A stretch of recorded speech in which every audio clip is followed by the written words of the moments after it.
One of the biggest lessons I got working at Disney, and it wasn't so much the hospitality or the customer service or picking up trash or any of that, it was that Disney runs on systems and processes.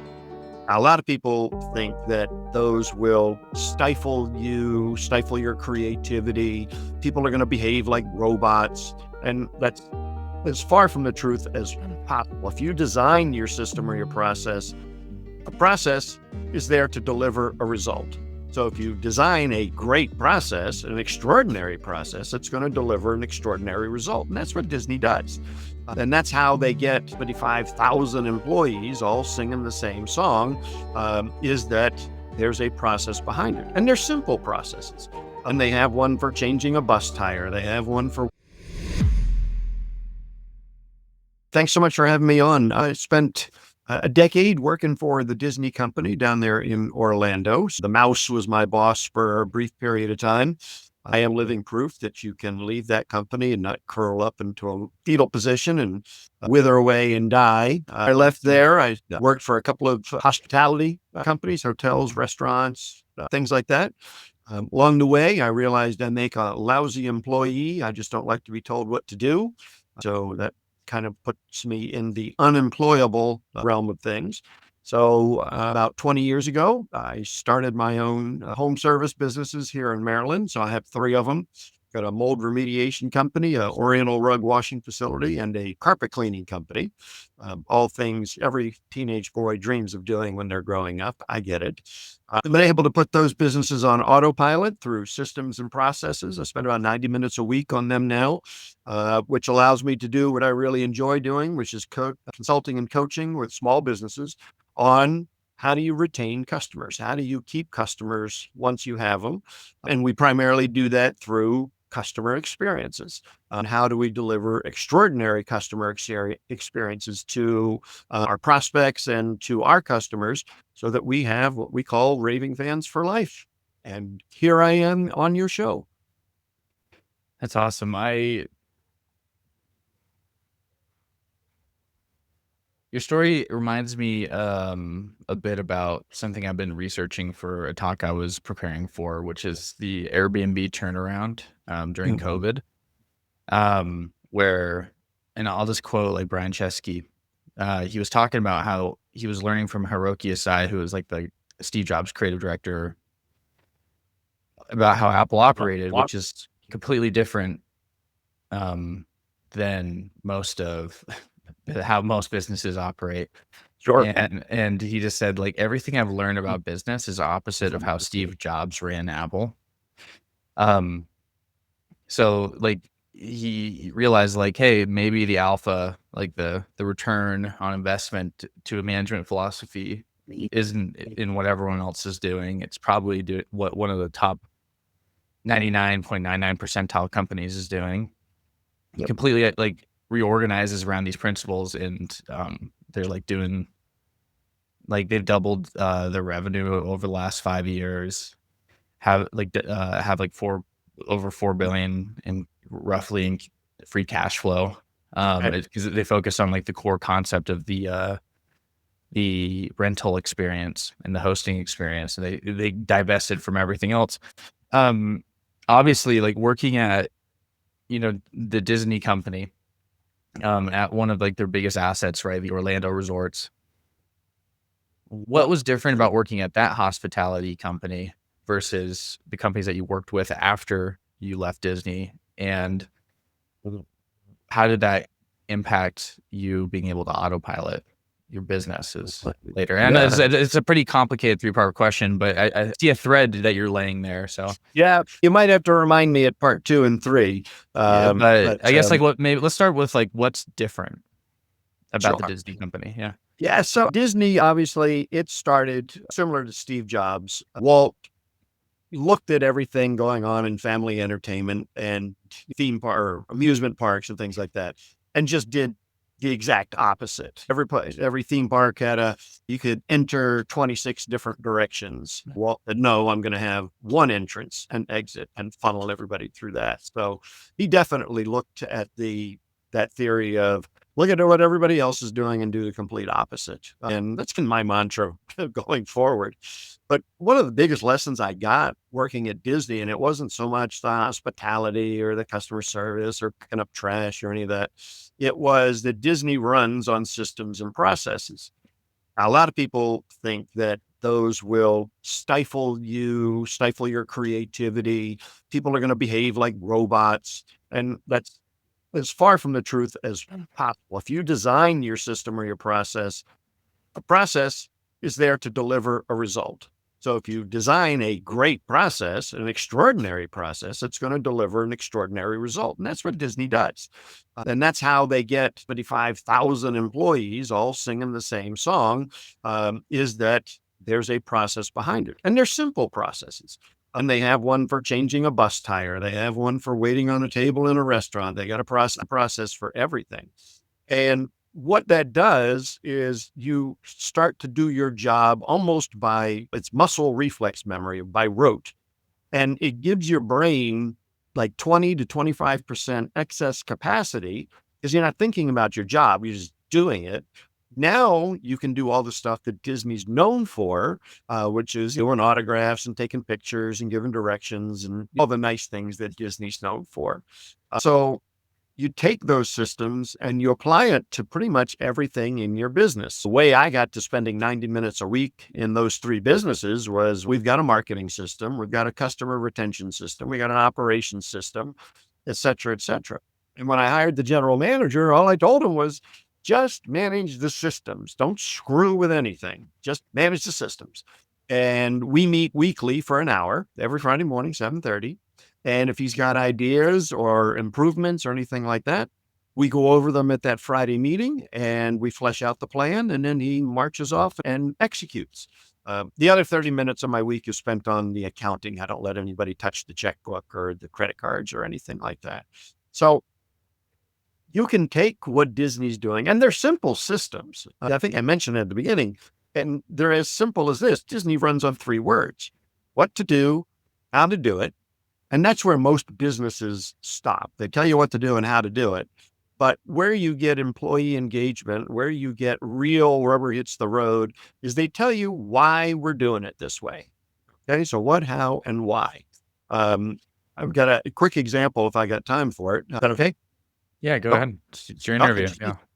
I worked with a group of insurance companies, and one of the things that they needed to do to improve was put a process into place for answering the telephone, because that was their number one lead generation, was answering the phone. Sadly, they sounded like everybody else. Thank you for calling Dave's Insurance. How can I help you?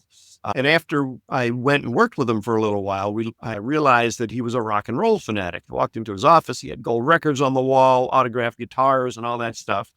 And I said, we should really lean into this personality a bit. And so his receptionist came up with the idea on how to answer the telephone. So instead of the thank you for calling Dave's Allstate, they now channel their inner Wolfman Jack and they say, thank you for calling Dave's Allstate, the agency that rocks. And that was the system that they put in place. And so it's what to do, answer the phone, how to do it, agency that rocks. The important part was, why do we do it that way? And it was one, it's our marketing. Your marketing is designed to do two things: attract the people you want to do business with and repel the people you don't. So just by answering the phone that way, you sift, sort, and screen out bad apples. And then also, it separates him from everybody else. Pretty much nobody else in the country is going to be answering the phone that way because he owns it. Using a system or a process to set yourself apart and really have something that your employees can wrap their brains around. I mean, you mentioned that you feel like you're unemployable, but it's not often that people stay at a company for 10 years. Can you take me through a time, like maybe a story that illustrates why you would have stayed at Disney for 10 years when you are very entrepreneurial, Yep. and like maybe that illustrates like how a company could retain someone that's quote unquote unemployable for so long. Well, Yeah. There were a couple of reasons I left. One, I didn't really want to raise a family in Central Florida, so that was kind of the overall driving thing. You would have Um, stayed if it not for yeah, those well, pesky kids, I right? mean, if we were in Boston, I might have stayed, but it's a little cold up there. Yeah. Um, but so I was lucky that I was at Disney during a time of huge expansion. The growth was enormous. This was under Michael Eisner, two Mhm. CEOs ago, in the '90s, and so they were opening up their water parks, and they opened up Pleasure Island, which was the nightclub facility. So when I got brought on, I was on the opening team of the Yacht and Beach Club Resort. So there was a lot of creativity going on. There was a lot of building of the systems and processes. And really for about 9.5 years, that's what I did, was build things and create things. Whether it was at Pleasure Island, which those of you who don't know, that's Disney's failed attempt at booze, debauchery, and scantily clad women. 7 nightclubs on 5 acres. What could go wrong, right? But the one thing that I really enjoyed was the creation and development of the Chef Mickey's character dining experience that we put in at the Contemporary Resort. And it just everything that I am good at went into that restaurant. And then I operated it for a couple of years. But by that time, the growth had slowed down just a little bit. And things were processes and systems were just being managed as opposed to being created. And that's where I start to feel feeling overly creative anymore. Maybe I should look somewhere else. So I had a restaurant company recruit me, said, "Hey, we got a great product, but our service sucks. Can you come help us?" Okay. Yeah. So that makes sense. Like the timing mattered, right? When you needed to like expand and build out product, which I mean, I watched the whole like Disney Imagineering story. Yeah. I've taken my kids to the parks. My kids especially love Animal Kingdom. I'm assuming you were there while Animal Kingdom was getting developed, right? Like that was around the same time. I was on the opening team for Animal Kingdom. Well, That incredible. was my last hurrah. Well, best park in my opinion. And so I saw the Imagineering story, which I thought was really crazy. Like you're right. Like Eisner was responsible for uh laying out like a lot of like the infrastructure What? that I think like when Iger came in, it was him. Iger like was kind of like I don't know, like maybe like Iger like optimized the supply chain management, right? Like it was more like optimizing the systems, I guess. But yeah, like Iger was brilliant. I yeah, mean, Eisner was brilliant until he wasn't. yeah, And it was a sad day when Eisner came in. It was him and Frank Wells. mhm, And Frank yeah, passed away in a helicopter skiing accident. When the two of them were together, Eisner was the creative and Frank was the operations finance guy. They're pairing to Walt and his brother Roy, Walt being the creative, Roy being the yeah. operations finance guy. And for over a decade, they were unstoppable. When Frank died, that's when things started to go a little sideways. Under Iger, while he wasn't overly creative like Eisner was, he was brilliant in what he brought in. So he purchased Pixar. He purchased the Star Wars. Say what you will about Star Wars. He Hmm. purchased that franchise. Marvel. All of those things happened under his watch. Now, he didn't create them, but he did bring them into the Disney fold. I think one of his quotes was, "You can never have enough characters." I agree with him on that. Yeah, when I was reading his biography, Ride of a Lifetime, he was like this. The core strategy was collect IP, and there's something to be said about his philosophy there, where like maybe he wasn't creative enough to like actually make the IP, but he had the taste to identify and champion creative talent. And, that led to all of the gains over the last like decade, right? And I like the new wrinkle in my brain from you telling that story is still unemployable, but it's like there's times in a company's history where you do need those entrepreneurial type people. and Mm. you go for like those spikes, like those rough edges, because it's that they're going to do whatever it takes to Right. make like establish the systems. And for me, like when like I've been thinking a lot about like talent. Oh, A lot of advice on management of like managing talent is like one size fits all for employees, but I've found that some people are just wired differently. It's not possible to put everyone in a box. But I do think like the one thing that does seem to be one size fits all is the idea that you systematize the 80% in order to give 20% of extra capacity for just creativity decision making. And so it's almost like right. the things you choose to systematize are the 80% of things that don't differentiate you as a company. It's like this is like table stakes stuff. Like, and this is why it's table stakes stuff. And this is why you shouldn't sweat the details and try to reinvent this, because we're not trying to differentiate as a company here. The 20% where we don't have any process or systems necessarily is for you to exercise your creativity, because we're trying to differentiate around these things, and we need you to use your brain on these ones.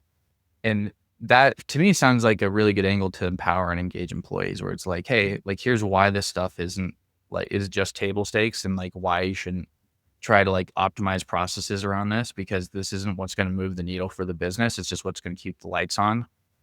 And the here we want you to like really like we really care about it's like the famous like Ritz story, like you have like X amount of dollars to solve any customer problem, right? That's what I'm hearing from you. And you have the Ritz-Carlton, Harley Davidson, Apple.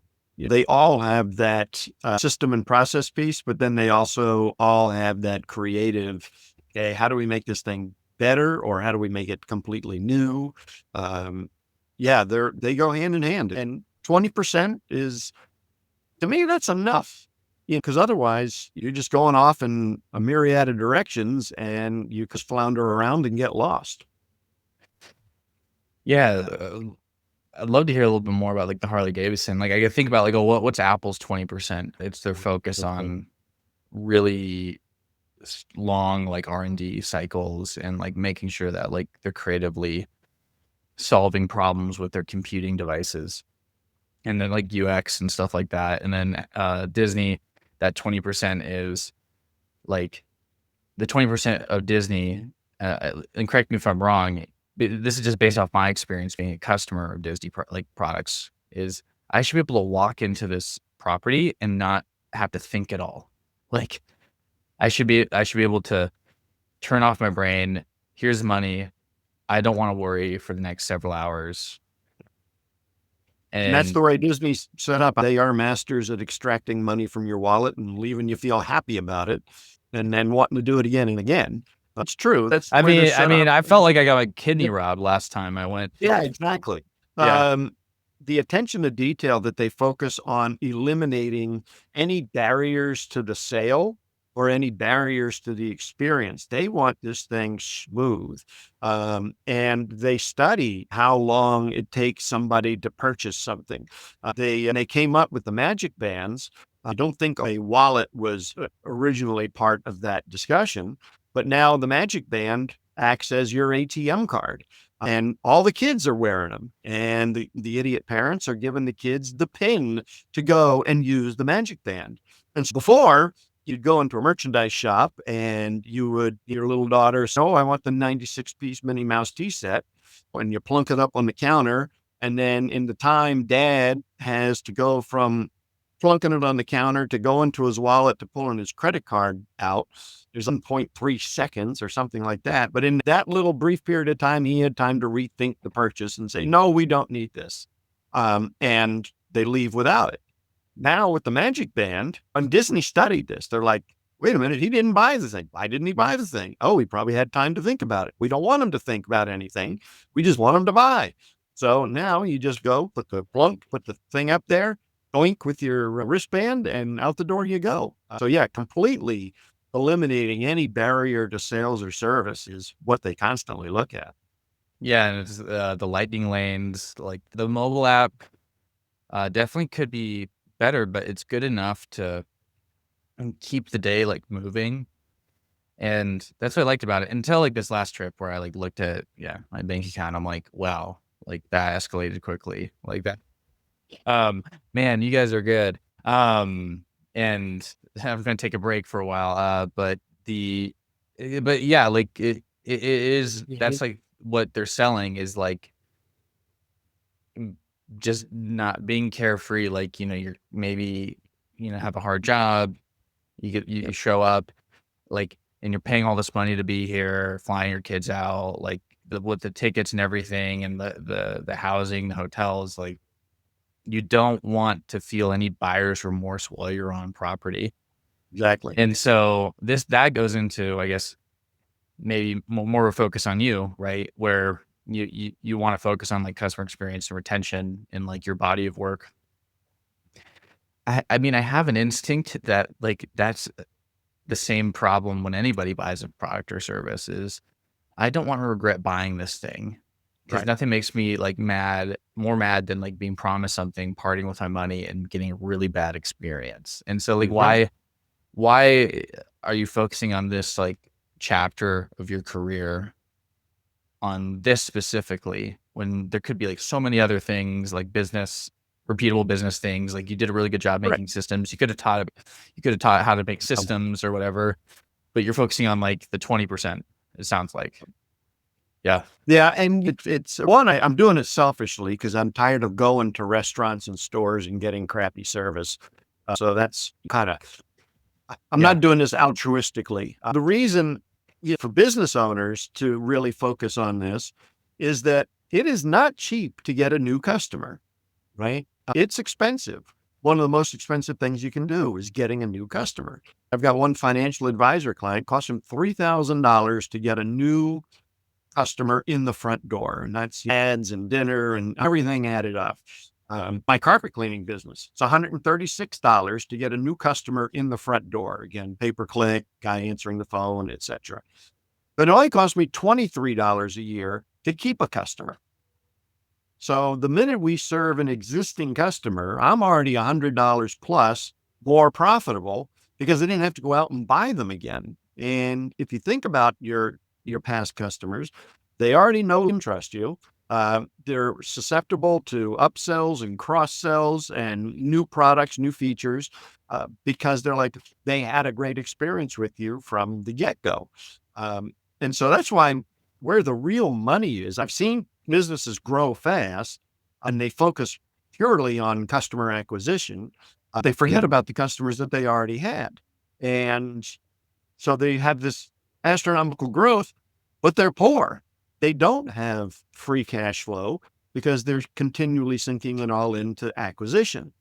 Um, so if you did the 80/20, as we've been talking, if you went to Disney today or next time you go to the park, 80% of the people in the park have been there before.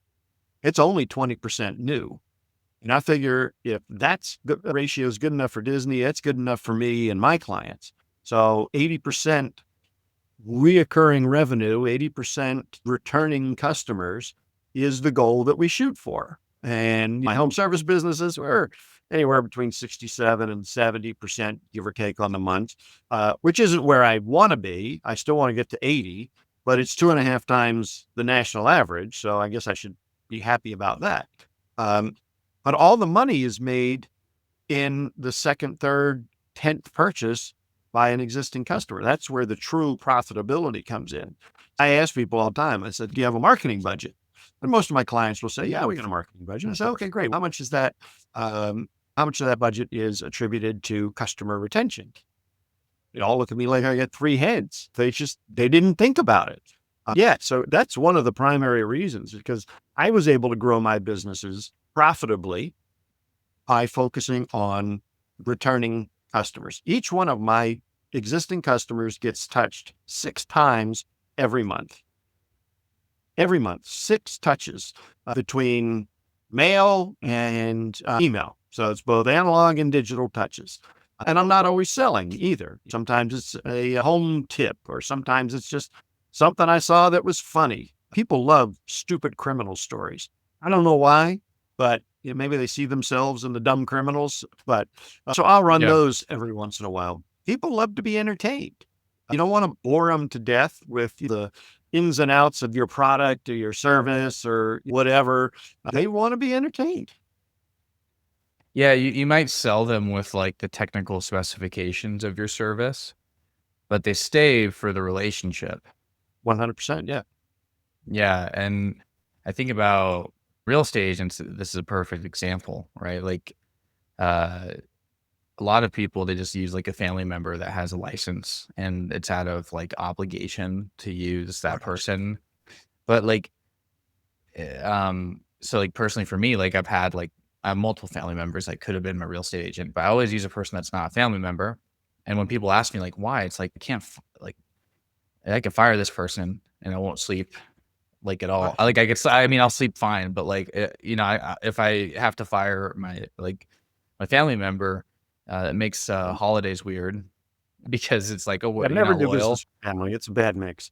Yeah, and it's like, well, not but that's not just, and then the non-family member agent, I is the fact that they seem to spend just so much money just making the experience super great when I was, like, looking for houses or selling a house, where I'm like, "How you," it was a dumb question. I'm like, "How you making money off this?" I'm like, "The commission easily covers the money he's spent on me."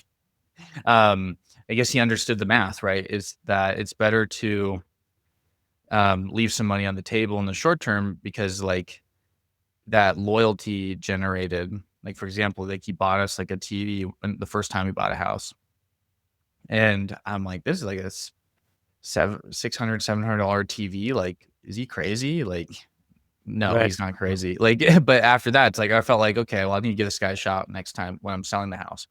And he made all his money, definitely made all his money on the sale with all the appreciation that happened, and, I think it's what's missing in most people, and maybe you could correct me here, is, um, n people are lack patience, right? Like, they wanna make all their money all at once so that they could just, like, yeah, yeah. Is that it? Like, Mhm. it's they think like, "Oh, I can sell my way out of any problem," but the real money just seems to be in, like, building, instead of trying to build, like, a sales machine, you're trying to build, like, an institution of people that, like, wanna come back after. Yeah. And think about it. How many Yeah. people have you told that TV story to? So your business has to be tellable. You want, because that's where the word of mouth, that's where it's going to go viral, but that's where people start talking about things like that. And that's what makes Harley Davidson or Apple strong, is they have rabid fan base that's been curated over decades. Think about it. The next time Apple comes out with a new iDoohickey, whatever it is, there's going to be a line wrapped 3 times around the block, right, waiting to get this new device because Apple has created this environment for it. I'm telling you, if Google or Dell comes out with a new product, you might have one person in the store because there's no emotional attachment to it. People with Harley Davidson, they're emotionally attached to Harley. They're never going to buy a Honda. They're never going to buy an Indian motorcycle. They're just buying Harleys because we're Harley people. And the same thing with Apple. We're iPhone people. We don't touch Android. Um, and so there's this real strong emotional connection that those brands have created, and they've curated it. If you look at the advertising for these guys, they're not talking about all of the features, the muffler or the carburetor or the 27,000 pixel camera that's in there. They're talking about, feelings, emotions. What does it feel like to be on top of a Harley? You're part of a tribe. So, yeah, and I think there is definitely a lack of patience because everybody wants it now. But at the same time, as entrepreneurs and business owners, not only do we need to go out and hunt and kill and drag that stuff back, but we also need to be farmers. We need to plant the seeds and then nurture them and rain on them and fertilize them so that now you have a farm that is continually producing. So your farm is your retention system. You're going out and killing is your customer acquisition system. And you need both, but you need more of the farming, I think. That's actually just clicked for me where I'm like, okay, uh, like anthropologically, like the tribes that survived figured out agriculture first. Like they figured Right. out how to retain the calories, right? Like if you're purely hunting and gathering, which I mean, like the cost of acquisition of a deer over 10 miles back to the village is pretty high. Like a lot of calories to like drag it back. Yeah. Like you saying drag like clicked for me. I'm like, oh, that's like cost of acquisition, and the but they're taking those animal calories that they eat from like the hunting, and they're turning that into productive energy to building systems to grow their food so that they're burning less calories overall over time, and that's why agricultural societies like were able to like modernize faster. And it, I guess, for like the listener, it's like, what is your agricultural breakthrough, right? Like you're doing all this work, like yeah, when you start a business or anything, I mean, this podcast, like the first 4 years, which is ironically how long it takes for like a baby to stop being, to get developmentally to a place where like they could kind of like mind themselves around 4 years old. Like this podcast was 4 years of keeping it alive and like finding guests and a lot of hunting, a lot of energy. And then Yep. eventually, got enough inbound to start building systems to like bring in guests like you and like get them set up and buying software that like makes the process seamless to make things happen. And now Yeah. it's like, I guess like I'll say it in this episode because it's the first time. Just yesterday, the systems I built and AI, like AI technologies helped out a lot with this. Sure. We're able to, I was able to get to inbox zero on my podcast. Like I've always had a backlog for the last like 8, 9 years. I've been doing this. I always had episodes I needed to edit. Like on vacation, I'm like, oh, like sorry, honey, like this person like just emailed me and asked me like, hey, when their episode's coming out, and they've been waiting a long time because it's just like having to edit every episode, and I didn't want to hire anyone yet until I felt like I nailed the model first. And then AI came out and I'm like, whew, I don't have to like hire an editor anymore because Right. it does a good enough job. But then yesterday I finally got caught up over the weekend, just like cleared the backlog, got everything scheduled, and I had nothing. And I was like, I didn't have a plan for when this would happen. Like I don't know what, Right. yeah, like I don't know what to do. Like it's just like I've always had something to do. And so now it's like the next part of my journey is like I've like just nailed the model. It's basically running itself. Your episode is gonna be the first episode where I'm like, okay, can I see if I can't like process and prep this within the week and just Right. get it done really fast. And then it's like, well, what's next, right? Like you've opened up this capacity because you've built the farm, and essentially that's my farm. So like that's another wrinkle in my brain they just gave me. Super glad I met you. At least I'm giving you something to think about. Yeah, of course. And the so like the audience of the show is going to be a lot of like I guess people that are supposed to be living in that 20% in the tech industry. Like the product department, like their job is to um make the things that people want. Ideally like something that like is desirable, feasible for the business, right? Um but what I've found is they're systematizing the things that should differentiate the company. So like they start, reminds me of your story of like why you left Disney, where it's like you built the product and then it like shifts into this like extraction mode where like they're not making any new things. They're like, oh, this is making money, so we're going to stop improving it. As soon as it starts making money, we'll stop improving it. And we're just going to start extracting value. I do feel like the Disney parks, and the reason why I'm not like super thrilled to like go back anytime soon with my family is that like the rides are breaking down like consistently. Like the overcrowding issue. Like I do feel like in a lot of ways they're losing their way on like that experience where I do have to think of like, oh shoot, like we're in line, like the new like Guardians of the Galaxy ride out. Like we're next in line in the queue to get on the roller coaster. Everything shuts down, like it breaks, like the worst feeling in the world. Yep. Like it was like my first time going to Disney Park where I was like, I have to think, I have to like consider like, was it worth all the money that I just spent to come here? Um, and I feel like that's what a lot of people are saying about like Disney right now is that like the parks are like breaking down consistently, and it was like a lot of rides were like breaking down, or we just end up not going on that ride for that trip. Um, and it's a pretty common problem in the product industry where as soon as you find the golden goose, you put it in a cage and you extract the eggs until it dies. Like, w- what are your thoughts on that? Like, maybe for listener of like, Well, you why need more than shouldn't one yeah, goose. yeah, That's first and foremost. yeah, One is the worst number in business. So one vendor, one customer, one anything. Because if that one thing craps out, you're in trouble. Uh, yeah, but I do think that I'll use the Chef Mickey's example. The systems there haven't changed maybe 5% since I left.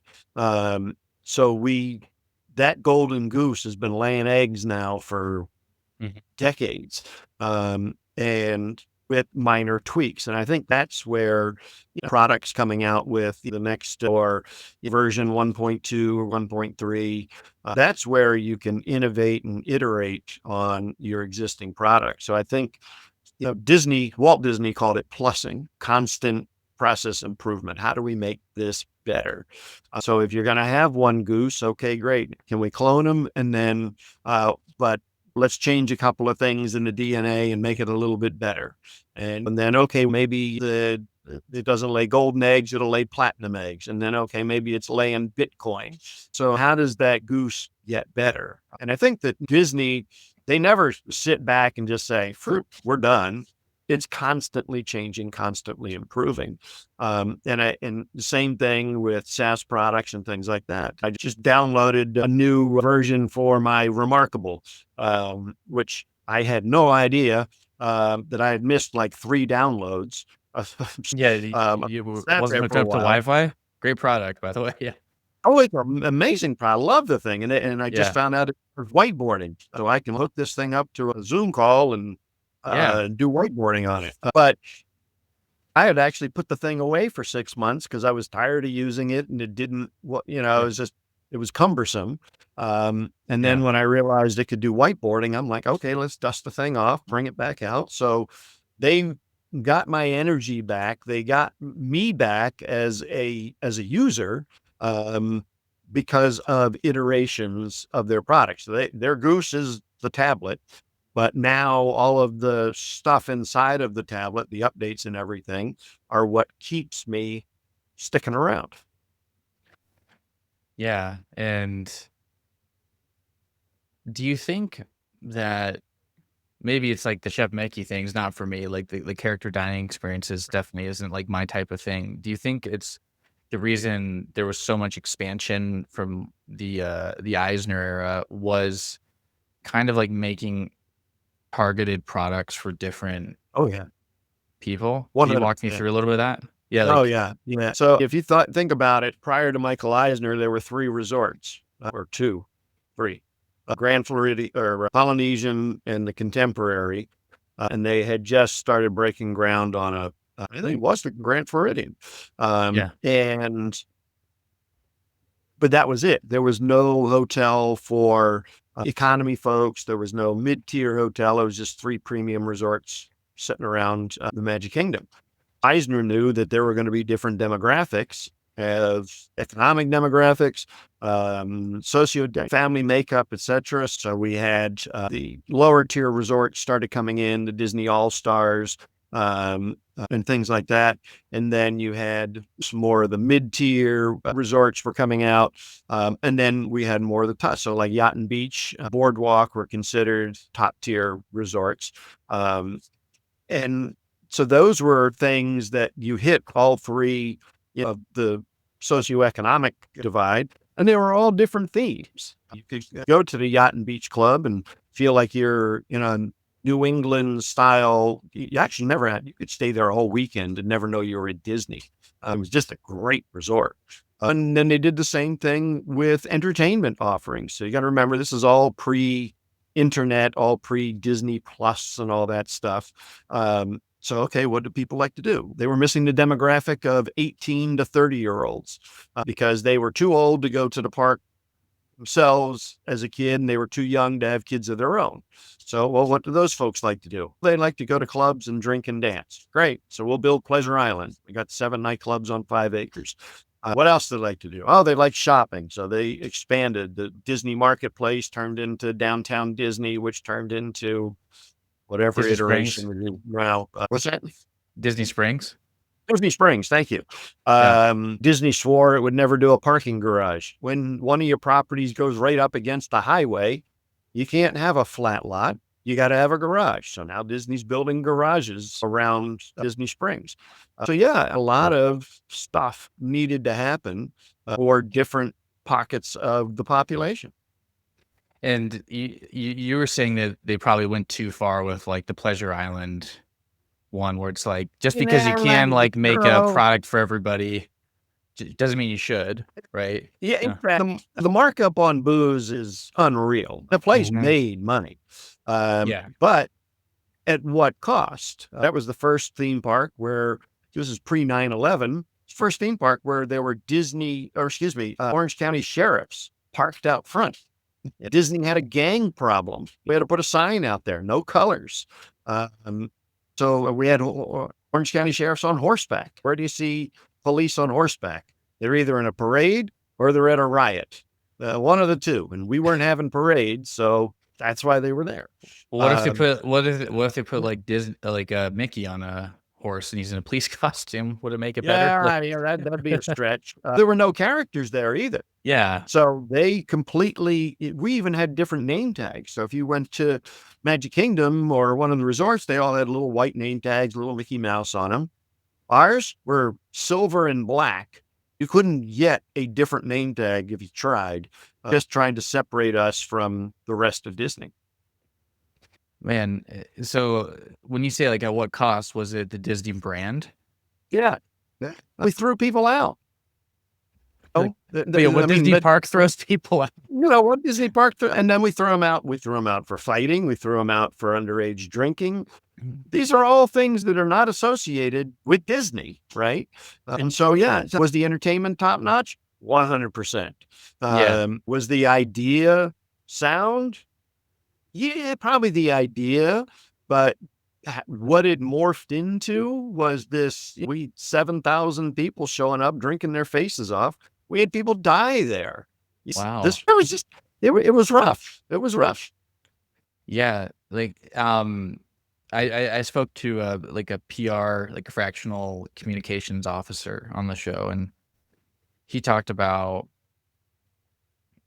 story tells, narrative answers, and most people. Oh, that's good. I like that. Yeah, and he was saying that there's like kind of like multiple steps to figuring out like your brand, right? But there's like 2 steps you have to figure out. One is story, which you could say like is like characters, it's the mechanics and stuff, but you don't have a plot until you have a narrative to combine with the story. Of like the narrative answers why, like why should we care about these characters? Why should we care about this in the first place? And then when you figure that out, that's when like branding kind of solves itself, right? And what I think what I'm seeing happen with like Pleasure Island was that the narrative kind of like went off into left field, like just movies where like it's a random turn in the plot and you're like, what? Why? Like, why'd that happen? Yeah. Like, it's like, and then we made 7 nightclubs, and right. It's like, wait, what? Like, and there's no characters and there's police out there, and wait, that doesn't make sense. Like the story doesn't make sense anymore. Like, why should I care about this place? And like, I It don't was want like a to, little mini Vegas shoved yeah, onto 5 acres is really what it was without the gambling. yeah. And hey, like, I mean, to make those parks bearable with 3 kids, like Yeah. I love the Slurpee rum and Cokes throughout the Yeah, parks and right. stuff. But like, I do need to be like moderately sober, to, enjoy the parks, but yeah, man, what an incredible case study. Thank you so much for sharing that. Like, because you're like, yeah, it's not like the product was bad. It was like, did it make sense with the Disney brand? I think incredible insight. Um, Vance, do you feel like there's anything that hasn't been said that should be said before we get off? Before we sign off? Oh, geez, how much time do you have, Caden? I'm Hey, just let's kidding. yeah, let's. I No, mean, till top of the hour. Let's do it. no, I know. Yeah, No, I think one of the things is that, especially entrepreneurs, we have a lot of information, right? We listen to podcasts, we read stuff, we watch things, we get ideas.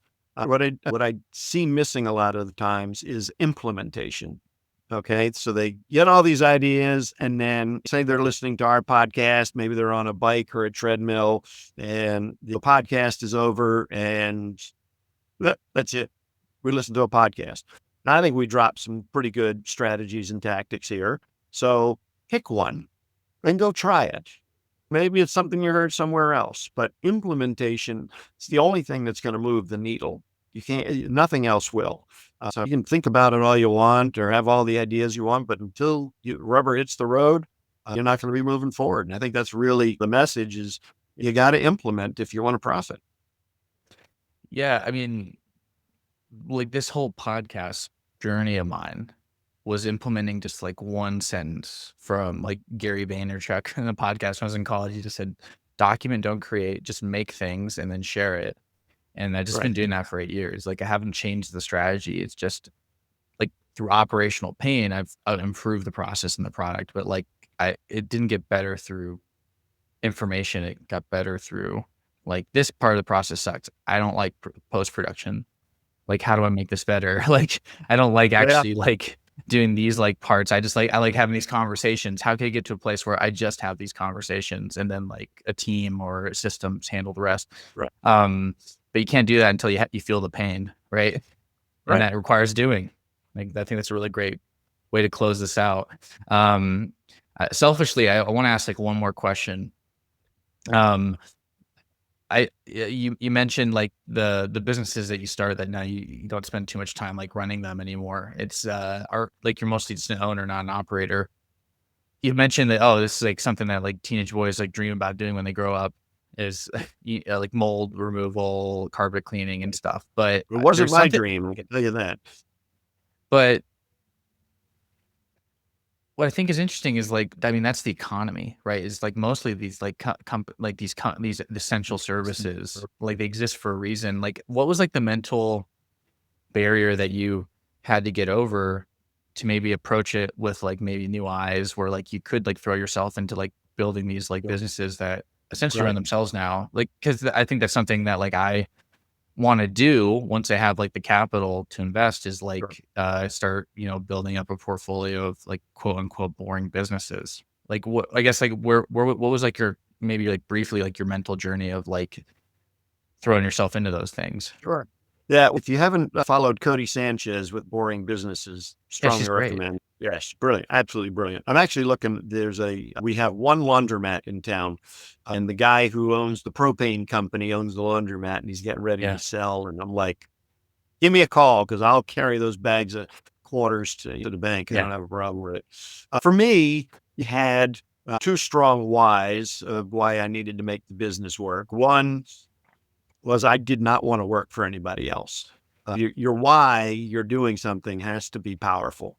I couldn't work for somebody. I'd get fired again. It's just would not have been a good thing. Um, and then two is that I have this level of tenacity, this refusal to fail, gene, whatever you want to call it, and that's what really sucked me in.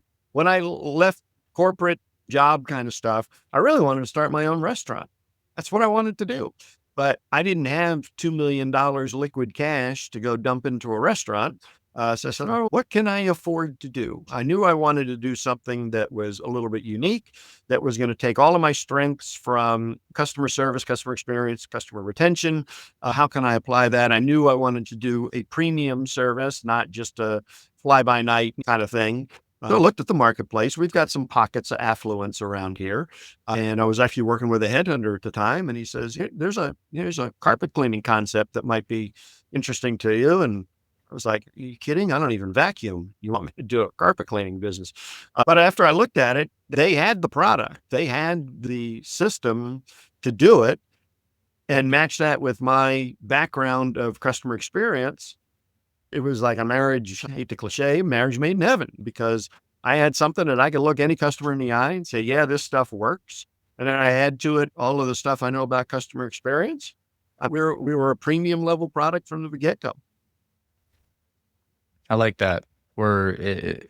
So your why was, I want independence so bad. I'm willing to start a mold removal company, but you understood like narrative, where it's like this, hey, mold sucks. Like there's a real story about this. Like the reason it's such a like good business is because the narrative makes sense. Like it's, and people need this, and you're actually like doing a very valuable service. And that's what, like, I feel like you use to empower yourself to like throw yourself in these projects, and now you're benefiting by just getting to like work on what you want to work on. So I really admire that. So thank you for sharing that. I appreciate it. How can people find you? So yeah, you can find me on vancemorris.com. Nice, simple, easy place to find me. And then if any of you listeners are looking for something to do, I've got a 52 ways to wow your customer without breaking the bank. So it's one wow for every week of the year for you. And you can find it at wow52ways.com. Vance, thank you so much for coming on the show. You have a good one. Thanks, man. I appreciate it.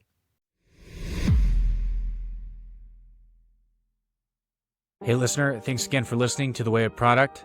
As we power down today's session on the fusion of creativity and technology, let's solidify the energy you've gotten from our dialogue today.